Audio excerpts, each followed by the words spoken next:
Nebuchadnezzar lifted his eyes to heaven, and his sanity returned.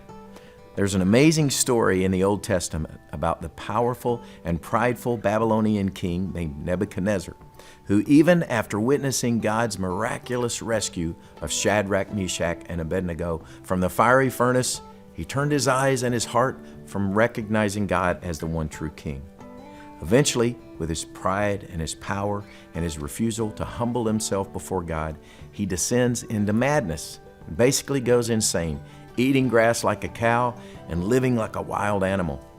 Well, eventually, his sanity is restored at the very moment he finally lifts his eyes to heaven, as the Bible says, acknowledging that God is the one in control, the true ruler and king.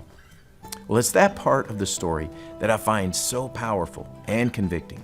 His sanity returned when he lifted his eyes to heaven, when he looked at and acknowledged what was the ultimate truth. Several years ago, I wrote a song called King of the Jungle, where I sang these lyrics. What I see is telling me this world's gone crazy.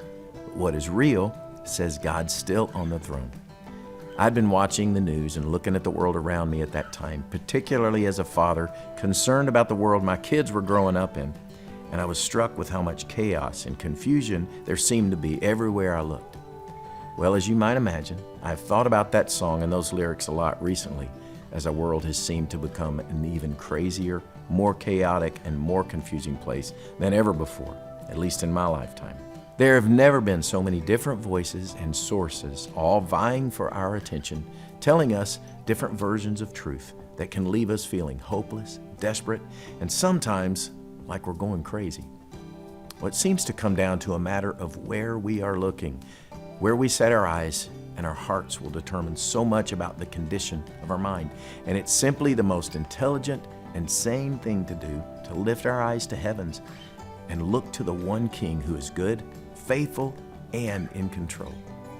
Scottish pastor Robert Murray McShane, in writing to his friend George Shaw, left us with some powerful advice along these lines when he said, "For every look at yourself, take 10 looks at Christ."